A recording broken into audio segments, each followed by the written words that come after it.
Hi guys, welcome to Skholar IAS, your one-stop solution for IAS preparation.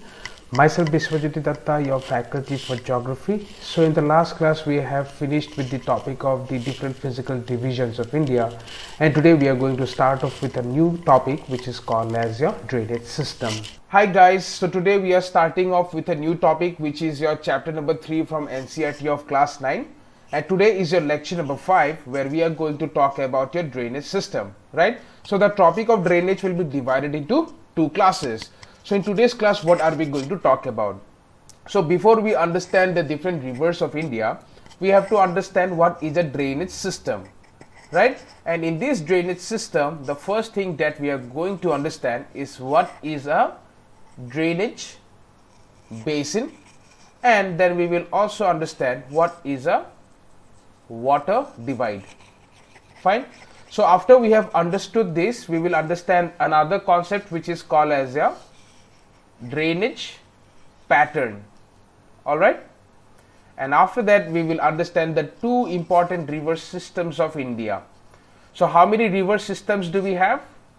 We have the Himalayan river systems, number 1, the Himalayan river system, excuse me, and number 2, what do we have is your peninsular river system, right? So this topic of peninsular river system, we will be dealing with this topic in the next class, right? So today we will understand drainage basin, we will understand water divide, we will understand drainage pattern, and then we will understand your Himalayan river systems. Now when I say Himalayan river system, I mean 3 important rivers. Firstly, we will be talking about the Indus river system, then we will talk about the Ganga river system, and lastly we will talk about your Brahmaputra river system, right? So these are the broad agendas that we will be dealing with today. Fine. So let us begin this class by understanding what is a drainage system, right? Now firstly here you have to understand what do you mean by the term drainage, right? So the term drainage describes the river system of a particular area, right? So drainage describes the river system, but what do you mean by river system? Now river, they have its place of origin, right, and they have a place where it ends, or rather we can say where it drains. So from the place of origin, the river will follow and drain in a particular area, and during the course of journey of a river, it is being joined by many tributaries, right, both from the right hand side as well as from the left hand side, right? So this whole system of a river originating, flowing through a particular area, being joined by different tributaries, and then during the drainage or the ending part where it gets braided into different channels which we call as your distributaries, right? So a river where it originates, as it flows through a particular area along with its tributaries, along with its distributaries, before it ends or before it drains, that whole particular area or that whole particular system is called as your drainage system. Understood this? So small streams flowing from different directions will come together to form the main river, right, which will ultimately drain into a large water body such as a lake, a sea, or an ocean. And the area which is drained by a single river system is called as the drainage basin, right? Now take for example the case of Ganga. Now where does Ganga originates? Ganga originates in the state of Uttarakhand, right? After originating, it starts to flow through the northern plains of India, and then where it finally ends or drains, it drains in the Bay of Bengal, right? So during the course of journey of river Ganga, it is being met by many tributaries. For example, we have tributaries joining from this side, which is your left bank tributaries, like we have your Ram Ganga, right? Then we have Gomati, we have Gandak, right? And then from the right hand side, it is being joined by Yamuna, right? Then it is being joined by Chambal, we have Sindh, we have we have Betwa, then we have Ken, then we have Son River, right? So this whole area that you see here, this whole area can be considered as a river system, or we can also call it as a drainage basin. So a drainage basin is nothing but an area which is being drained by a particular river system from where it starts to where it ends, along with its tributaries as well as its distributaries. Understood what is a drainage basin? Fine. Next point is again very important. Like in the first slide I have said, we have to understand two concepts: what is a drainage basin and what is a water divide, right? So an elevated area such as a mountain or an upland which separates two drainage basins, it is known as the water divide. Now if you look into this diagram here, now here we have a river, right? And this river is joined by many tributaries along it, and then it also has distributaries, right? And then here we also have another river which is joined by tributaries and as well as distributaries, right? So this is a drainage basin, this is a drainage basin, right? And these two drainage basins, it is being separated by an elevated area which we call it as the water divide. Understood? So an area which divides two different drainage basins, we call it as the water divide. Fine. I hope you have understood what is a drainage basin and a water divide. Fine. Now moving on to the next topic. What do we have to understand? A concept which is called as a drainage pattern. Fine. So the streams within a drainage basin form certain patterns. Alright. Depending upon the slope of a land, underlying rock structures as well as the climatic condition of a particular area. This means that when a river is flowing in this direction, right? Now this river is being joined by different tributaries, right? Now this river, when it is being joined by tributaries, it forms certain patterns, and these patterns will depend upon the slope of the land through which the river is flowing, right? The rock structure of that particular place or the climatic conditions of that particular area. Understood? So the main river, as it is being joined by the tributaries, it will form certain patterns. We call them as what? We call them as your drainage patterns, right? Now there are different types of drainage patterns depending upon slope, rock structure, climatic conditions. For example, we have your dendritic pattern, we have your trellis pattern, we have rectangular pattern, we have radial pattern as well, right? So these are the different types of drainage pattern. So let us understand this one by one. Fine. So let us first understand what is a dendritic pattern. Alright. So the dendritic pattern will develop where the river channel follows the slope of the terrain. Fine. So this type of pattern will develop where the river is following the slope of a particular land, right? And the stream or the tributaries, right? The stream with its tributaries, that stream referring to the main river with its tributaries resembling the branches of a tree, thus the name dendritic. Now in this type of flow, when the river is following the slope of a land, what happens? The tributaries that are being joined by it, if this is the main river, in such a scenario what happens? Tributaries are joining in this manner, right? The tributaries join in this manner. So this looks like what? This looks like a branch of a tree, right? And this type of structure will basically found in those areas, firstly where it is following the slope of the terrain, and secondly, if I have to talk about the rock structure, these are found in those areas where the rock structure is uniform, right? The whole area is made up of a single rock composition, right? So a dendritic pattern will be found in those areas, number one, where there is a slope of the terrain or the river follows the slope of the terrain, and secondly, it is found in those areas where the rock structure is uniform or your rock composition is uniform, right? And dendritic pattern refers to what? It refers to a river which is being joined by the tributaries like a branch of tree, meaning obliquely, right? It is forming an angle obliquely, right? So that is your dendritic pattern, as you can see in this diagram A. Then the next pattern that we have is a trellis pattern. So a river joined by its tributaries at approximately right angles will develop a trellis pattern. In this case, what happens? If this is the main river, right, the tributaries will join at right angles. Your tributaries are joining at right angles. In case of your dendritic pattern, it was joining at different angles, obliquely, right? There was no set angle. But in case of your trellis pattern, the tributaries will join the main river, this is the stream, at right angles, right? And these type of structures are basically seen in those areas which are having, in terms of rock composition, hard and soft rocks, right? Understood? So in case of your dendritic pattern, it was found in those areas which were having uniform rock structure, but in case of your trellis pattern, it is found when the area is made up of bands of hard and soft rocks alternatively.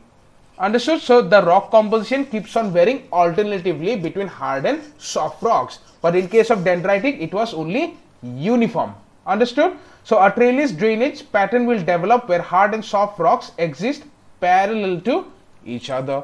Fine. So these are the difference between your dendritic and trellis pattern. Next, what do we have? Next we have is a rectangular drainage. So this type of pattern develops on a strongly jointed rock terrain. Fine. So this is how a rectangular drainage will look like, and this is how your trellis drainage will look like. Then what do we have? Then we have the radial pattern. The radial pattern will develop when the streams flow in different directions from a central peak or a dome-like structure. Meaning, if we have a dome-like structure on an elevated area, from this area your streams will originate and flow in the outward direction from all this side, right? So this is how the radial pattern will look like. From a central dome, your streams will originate and flow in all the direction, right? For an example, in India we have an example of radial pattern, which is a Amarkantak plateau of Madhya Pradesh. Very important, Amarkantak plateau. So from this Amarkantak plateau, many rivers originate. For example, Son River, Damodar River, your Narmada River, etc. Fine. Then we have also another pattern which is called as the centripetal pattern. Now what is this centripetal pattern? This is just the opposite to that of your radial pattern. In case of your central pattern, from elevated areas, all the rivers will flow in a low-lying area. So from the adjacent highland areas, all the rivers will fall into a central petal, meaning in a pit, right? In a low-lying depression, right? In case of your radial pattern, it originated in the highland area and fell below, but in case of your centripetal pattern, it will originate in an upland area and fall in a depression. Understood? Just the opposite, right? So these are the different types of drainage patterns that we see. Alright, so this was about your drainage basin, about what is a water divide and what are the different types of drainage patterns, right? Now let us move on to the topic of your drainage systems in India, right? So first point, the drainage system of India are mainly controlled by the broad relief features of the subcontinent, and accordingly the Indian rivers are divided into two major groups. Firstly, we have the Himalayan rivers, meaning those rivers which are originating in the Himalayas, and then we have the peninsular rivers which are originating in the peninsular India, right? So next point, apart from originating from the two major physiographic regions of India, the Himalayan and the peninsular rivers are different from each other in many ways, fine? So these Himalayan rivers and peninsular rivers, they have different characteristics or different features. For example, most of the Himalayan rivers are perennial. Perennial means what? Meaning they will flow throughout the year, meaning they are permanent in nature, right? It means that they have water throughout the year, and the two major Himalayan rivers, the Indus and the Brahmaputra, originates from the north of the mountain ranges. Don't worry, we will talk about how it originates and all, right? Then the Himalayan rivers also have long courses compared to that of your peninsular rivers from their source to the sea, right? And these rivers form meanders, oxbow lakes, and many other depositional features in their floodplains. Floodplains means the area where it originates is the mountainous region, and the area where it flows or where it drains, it is known as the floodplains, right? And in floodplains we have different features like it forms meanders, it forms oxbow lakes. Now oxbow lakes we have already understood.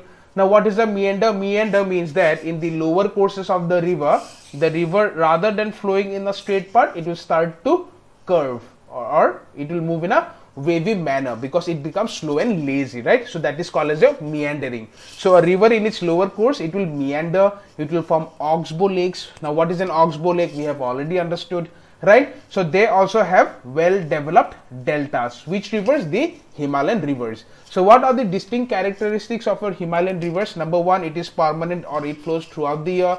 Then it has longer courses. then it meanders, it forms oxbow lakes, and it has a well developed delta. But on the other hand, if I have to talk about your peninsular rivers, right, a large number of peninsular rivers are seasonal in nature. So only during the rainy season it will flow, right? Now what was the permanent river called as? It was called as a perennial river.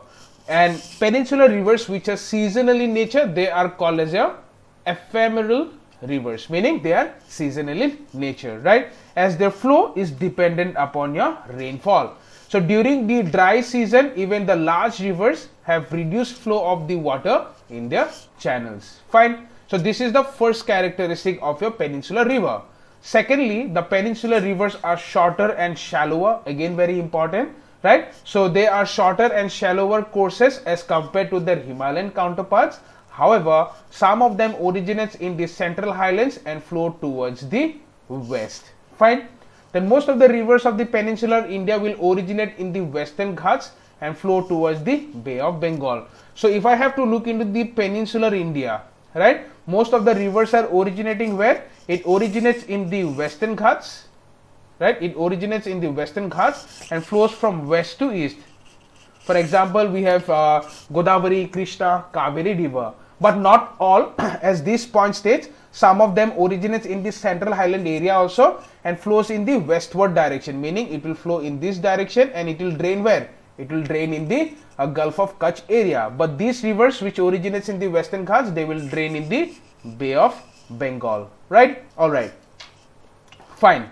So this was a basic introduction about the two different types of river groups that we have in India, right? So in this class, what are we going to talk about? We will talk about only the Himalayan rivers, right?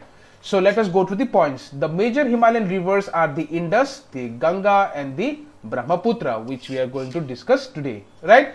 So these rivers are long and are joined by many large and important tributaries. See, when I talk about tributaries, mind you, this is your class 9 NCERT. So in terms of tributaries, we will keep it very basic. When we go to the higher classes, for example, your class 12 geography, we will talk more about the tributaries, because tributaries are very important. Not only important in terms of its name, but also important in terms of where it originates and where it meets the Ganga River, right? So don't worry, in class 12 NCERT, when we go to, we will definitely talk about everything. Fine. So let us begin by first talking about the Indus river system. So the river Indus rises where? It rises in the Tibet near your Mansarovar Lake. So this is somewhere we have the Mansarovar Lake, right? So it originates here, it enters India in the northwest direction, and then it enters Pakistan, and then it drains in the Arabian Sea region. Understood this? Or in the Karachi region. Fine. So the river Indus will rise in the Tibet region where near the Mansarovar Lake. Flowing westward, it enters India in the Ladakh of Jammu and Kashmir region. So it enters the Ladakh region first, right? So as it enters India, now it is being joined by many tributaries. For example, we have tributaries like Zaskar, Nubra, Shyok, and the Hunja, which joins it in the Kashmir region. So during its flow in the Kashmir region, it is being joined by many tributaries like Zaskar, Nubra, Shyok, Hunza, etc. When we go to higher classes, we will see that there are also other tributaries. For example, we have something which is called as the Gasting. Then we have the Dras river joining it, right? We will talk about all this, don't worry. Fine. So the Indus will flow through the Gilgit-Baltistan region, meaning as it enters the Ladakh region, this area, now it enters the Gilgit-Baltistan region. Fine.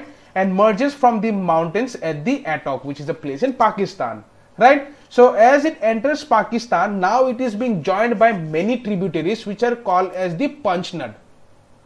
It is being joined by 5 important tributaries in Pakistan. What are these? We have Satluj, we have Bias, we have Ravi, we have Jhelum, and then we also have the Chenab river. Now from here, and the Chenab river which joins together to enter the Indus near Mithankot in Pakistan, right? For an example, when I'm talking about this Satluj, it originates in the Tibet region, enters India, goes to Pakistan and meets the Indus.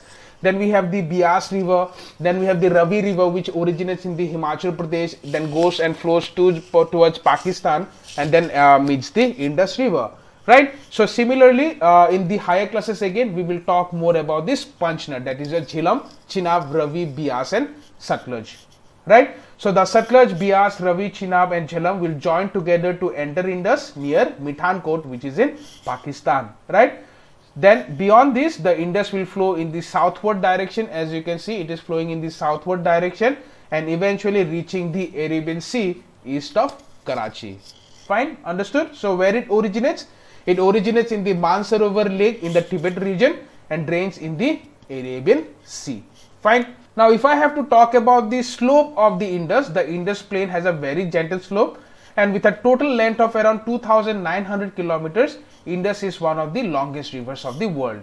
A little over the third of the Indus basin is located in India, meaning mostly it is located in the country of Pakistan, right? Then where a little over the third of the Indus basin is located in India, in which state? In the states of Jammu and Kashmir, which is no longer a state, right? Which is a tribute, which is a union territory now. Then in the Himachal Pradesh as well as in Punjab, and the rest is in Pakistan. So majorly it is in Pakistan, and in India it is the Indus river basin is found where? It is found in the union territories of Jammu and Kashmir and Ladakh, then in Himachal Pradesh, and also is in the state of Punjab, right? So only about 1/3 is found in India and the rest is found in the country of Pakistan, right? So this was about the Indus river. Then the next river that we have is the Ganga river system.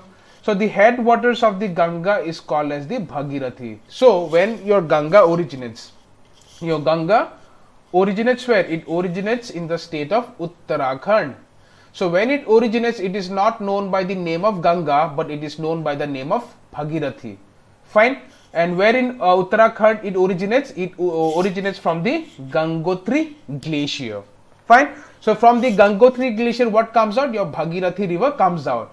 And when this Bhagirathi river meets another river which is called as Alakananda at Devprayag, which is in Uttarakhand, then only it is known by the name of Ganga, right? So Bhagirathi, when it meets Alakananda at Devprayag, what do we call? Then only we call it as your Ganga. Your Ganga, when it originates or from the headwaters, it is known by the name of Bhagirathi, right? So Bhagirathi is fed by the Gangotri glacier and joined by the Alakananda at Devprayag. Fine. At Haridwar, the Ganga will emerge out of the mountains on the plains. Fine.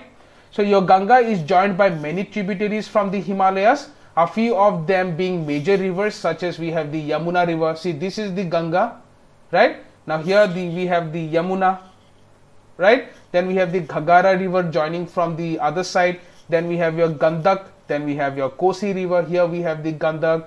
Here we have the Kosi river, right? So always remember, if this is a river, right? So this is the flow of the river. So these tributaries which are joining from the left hand side, we call this as your left bank tributaries, right? And the ones which are joining from the right hand side, we call it as your right bank tributaries. So Yamuna is an example of a right bank tributary. Your Ghagara, Gandak, Kosi are example of your left bank tributaries, right? So they are rivers which flood parts of the northern plains every year, causing widespread damage to life and property, whereas they enrich the soil for agricultural use, right? So because of flooding, yes, it causes damages to life and property, but it also replenishes the sediments of the northern plains. For example, we are talking about the Khadar belt, right? So as it is replenishing the sediments on a yearly basis, it also makes the soil fertile for agricultural purposes, right? Then the main tributaries which comes from the peninsular uplands, meaning it will be now your right bank tributaries. We have the Chambal river, we have Sindh river, right? Then we have Ken river, then we have your Son river. Here we also have the Betwa river, right? So Chambal, Betwa, Son, Ken, right? These are tributaries which are joining the Ganga from the right hand side. So we will call this as your right bank tributaries. Understood? Fine. So then what is the next point? Your enlarged with waters from the right and the left bank tributaries, the Ganga will flow eastward till Farakka, right? So it flows eastward till Farakka, which is a place in West Bengal, right? So this is the northernmost point of the Ganga delta.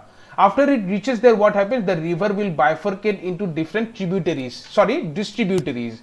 For example, we have the Bhagirathi river, we have the Hooghly river, right? So the river, as it enters the lower courses, it will become lazy. So it now what will happen? It will get bifurcated into different distributaries. We have your Bhagirathi, we have your Hooghly, right? and then it flows southward through the deltaic plains to the Bay of Bengal.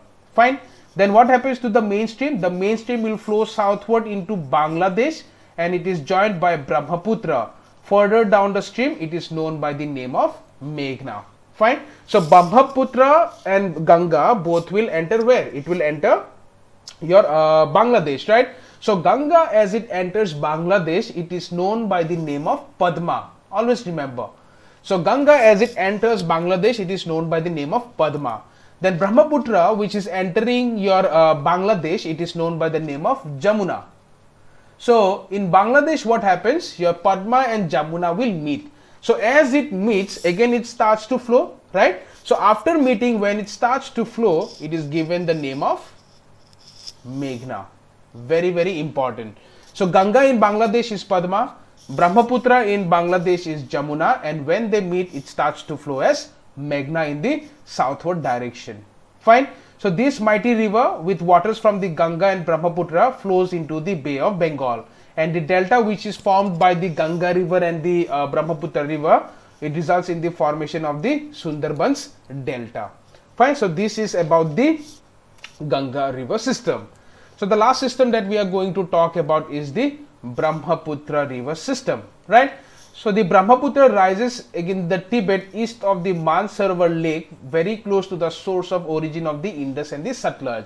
So here we have the Mansarovar Lake. Now we have already seen that the Indus is originating near the Mansarovar Lake. Then Satluj is also originating near the Mansarovar Lake, and to the east of the Mansarovar Lake, the Brahmaputra also originates. As it originates, it starts to flow in this manner up to Arunachal Pradesh. Here we have the Namcha Barwa in the Tibet region. So as it enters, as it flows parallel to Ganga, so this is here we have the Ganga, right? So Brahmaputra in the Tibet region will flow parallel to Ganga up to Arunachal Pradesh, and then it suddenly enters India via the state of Arunachal Pradesh, right? So as it reaches Namcha Barwa in Tibet region, it will suddenly take a southward bend and enter India. And as it enters India, it is known by the name of Dihang, or it is also known by the name of Siang. And in the Tibet region, it is known by the name of Yarlung Sangpo, right? And as Yarlung Sangpo enters Arunachal, it is known by the name of Dihang or Siang. Fine. So let us go to the points. The Brahmaputra rises in the Mansarovar Lake, or to the east of the Mansarovar Lake. Then it is slightly longer than the Indus, and most of its course lies outside India. As you can see, it is mostly flowing in the Tibet region. Then on reaching Namcha Barwa, it will suddenly take a U-turn and enter India in the state of Arunachal Pradesh, right? Then in Arunachal, it is known by the name of Dihang or Siang, right? And when it is joined by two important tributaries, that is your Dibang and Lohit, then only it is known by the name of Brahmaputra. So as it enters India in the name of Dihang, it is being joined by two important tributaries in this manner. Here we have the Dibang, and here we have the Lohit, right? So when your Dihang is being made by Dibang and Lohit, it is then start to be called as the Brahmaputra, right? From Arunachal, it then starts to flow in the state of Assam, right? And from Assam, as it flows, it will take a southward bend and it will enter Bangladesh, where it is known by the name of Jamuna, right? And in India, it passes through a region of very high rainfall. The Brahmaputra has a highly braided channel in its entire length in Assam and forms many riverine islands, right? For example, there is a very famous riverine island here known by the name of Majuli, right? Kindly go through the facts of Majuli River Island. Then every year during the rainy season, the river overflows its bank, causing widespread devastation due to floods in Assam and Bangladesh. So what happens, this river has a typical or a distinct feature. What happens is that during the rainy season, as your river or the volume of water increases, the river will also start to deposit huge amount of silt along its bed, right? So along its bed, as the deposit of silt keeps on increasing, what will happen? The bed will rise, the bed of the river rises, and because of this, the water starts to overflow from the river to the adjacent floodplains, and because of this, it causes devastating floods in the state of Assam, right? So unlike the other northern Indian rivers, Brahmaputra is marked by presence of huge deposits of silt on its bed, causing the river bed to rise. And because of this, not only it is causing devastating floods and damages to life and property, but the river also shifts its channel frequently. Understood? So this is about the important features of the Brahmaputra. Fine. So before we conclude with two questions, let us deal with let us do a quick recap of what we have learned. So firstly, we have understood about the concept of what is a drainage basin. So this is basically a river, this is basically an area where we have a particular river system from its place of origin to the drainage along with its tributaries and distributaries. Then we have understood what is a water divide, which separates two different drainage basins, right? Then we have understood different types of drainage patterns. We have your dendritic pattern, we have trellis pattern, we have rectangular drainage, as well as we have radial pattern, right? Then moving on, we have seen two different groups of rivers which are found in India. We have the Himalayan rivers and then we have the peninsular rivers, right? Then moving on, we have also talked about its characteristics, or what are the differences between the Himalayan rivers and your peninsular rivers. Then moving on, we have started with the topic of Indus River. We have seen how it originates in the Tibet region, enters India through the Ladakh region, then goes to Gilgit-Baltistan and then enters Pakistan, and then finally drains in the Arabian Sea region. Then along its course, we have seen the kind of tributaries it joins, right? Then moving on, we have talked about the Ganga River, where it originates, how it is being joined by different tributaries, both from the right hand side as well as from the left hand side, and how it drains in the Bay of Bengal region and how it enters Bangladesh. Then we have also understood about the Brahmaputra River, where it originates again in the Tibet region, enters the state of Arunachal Pradesh, where it is known by the name of Dihang, right? And when it is joined by Dibang and Lohit, we call it as the Brahmaputra. Then we have also understood the typical feature or a distinct feature of the Brahmaputra, where huge amount of silt is being deposited in this area, leading to rise in the bed of the river, causing immense floods, right? So let us deal with two questions. First, Bhagirathi and Alakananda, where does it mean? Karnaprayag, Rudraprayag, Devprayag, Allahabad. The correct answer is C. Now, why have I given the option of Allahabad? Because it is in Allahabad where your Ganga River meets Yamuna, and now the name of Allahabad has been changed and it has been given what name? It is now called as your Prayagraj. Prayagraj, right? Now you have to understand, why do we call it as a Prayag? Prayag basically refers to a place where two river confluences, or where two river meets, right? So Dev Prayag, where Bhagirathi and Alakananda meets. Your Prayagraj is a place where your Ganga and Yamuna meets, right? So the term Prayag basically refers to a point where two rivers meet, right? Then Brahmaputra in the Tibet region is known by the name of Jamuna, Padma, Singhi, Khamban and Yarlung Sangpo. Your correct answer is Yarlung Sangpo, right? So this is where we will end. Thank you. So I hope you understood today's topic, where we have began by understanding certain concepts which are associated with drainage system. Like we have understood what is a drainage basin, and then we have also understood what is a water divide, and then we have also talked about your drainage patterns. Then moving on, we have seen that the drainage system in India is divided into two broad categories. The one we have is the Himalayan river system, and then we have the peninsular river system. And in today's class, we have dealt with the different Himalayan river system, which includes the Indus, the Ganga, as well as the Brahmaputra. So in the next class, again, we will continue with the topic of drainage system in India, where we are going to talk about the peninsular river systems. So stay tuned to Scholars for more such videos.